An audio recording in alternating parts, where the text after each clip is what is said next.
Once upon a time in an old and misty town, there lived a young and kind man named Edmund. He was a simple fellow, with a heart full of goodness and a curious nature. One day, as Edmund was walking through the street, he noticed a strange and alluring woman. She had fair skin, like the finest porcelain, and her eyes were as blue as the deepest part of the ocean.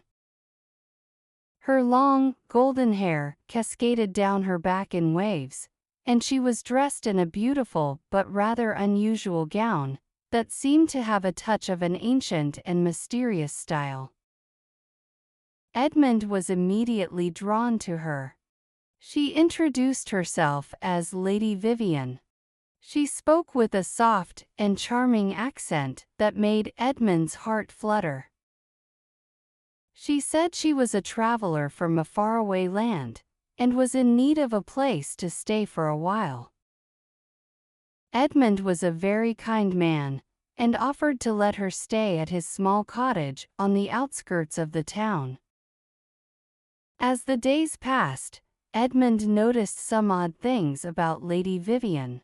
She would often disappear for long periods during the day, and when she returned, she seemed a bit different. One evening, Edmund happened to pass by her room and saw a faint light coming from under the door. He couldn't help peeking through the keyhole. What he saw made his blood run cold. Lady Vivian was standing in front of a large mirror, and she was holding a strange object in her hand. It looked like a small paintbrush, but the brush seemed to have a life of its own.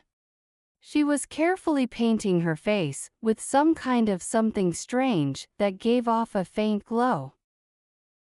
As Edmund watched in horror, he realized that the beautiful face he had seen was not her real one. The face she was painting was a mask. Edmund was terrified but also determined to find out the truth. The next day, while Lady Vivian was out, he went into her room and found a small leather-bound book in a hidden drawer. The pages were filled with strange symbols and drawings that Edmund couldn't understand. But there was one thing he did recognize: a picture of a hideous creature. It had sharp teeth, long claws, and a body covered in dark, scaly skin. Edmund realized that Lady Vivian was some kind of evil being. He knew he had to do something to protect town. He decided to seek the help of an old and wise hermit who lived in a cave on a nearby hill. The hermit was known for his knowledge of the supernatural and his ability to deal with dark forces. Edmund made his way up the hill, through the thick forest.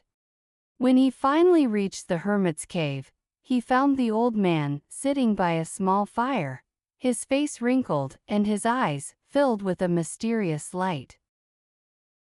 Edmund told the hermit everything he had seen.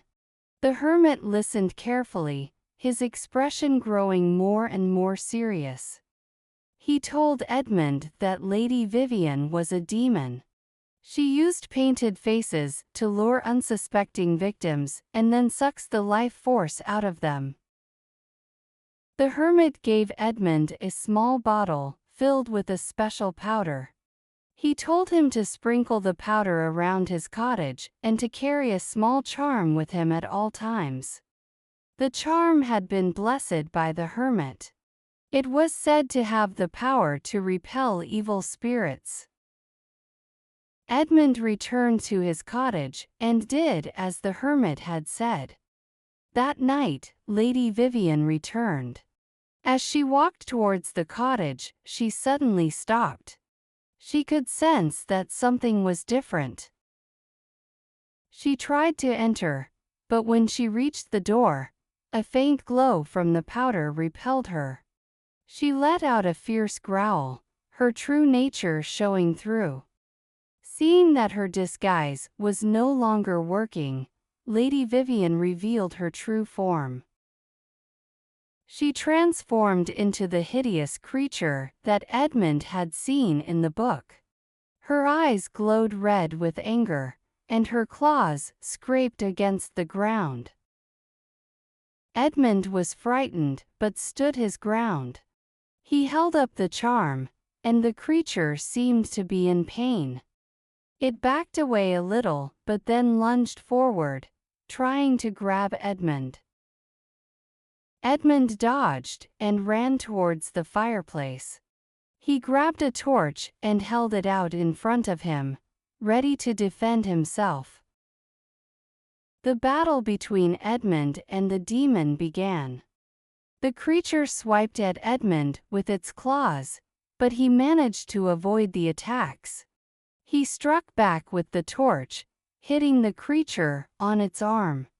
The demon roared in pain but didn't give up. Just when it seemed that Edmund was about to be overpowered, the hermit arrived. He chanted a powerful spell, and a bright light filled the cottage. The demon was trapped in the light, unable to move. The hermit then took out a bottle of holy water and threw it at the creature.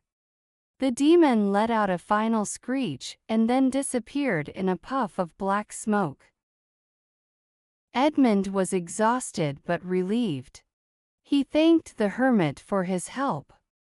From that day on, Edmund was more cautious.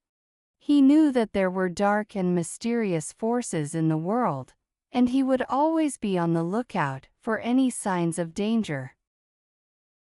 And the story of his encounter with the demon spread throughout the town, becoming a cautionary tale for all the people, warning them to be careful of strangers and not to be deceived by outward appearances. As time passed, Edmund became a bit of a local hero. The people of the town respected him for his bravery.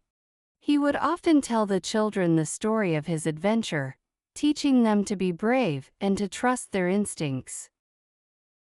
One day, a young girl named Lily came to Edmund. She was curious about the story and wanted to know more. Edmund told her the whole tale again, emphasizing the importance of being kind but also wise. Lily listened carefully, her eyes wide with wonder. From that day on, Lily became Edmund's little helper. She would follow him around, asking him questions about the supernatural and learning from his experiences. Edmund was happy to have someone to pass on his knowledge to, hoping that she would be able to protect herself and others from any future encounters with the unknown and the evil that lurked in the shadows of their town.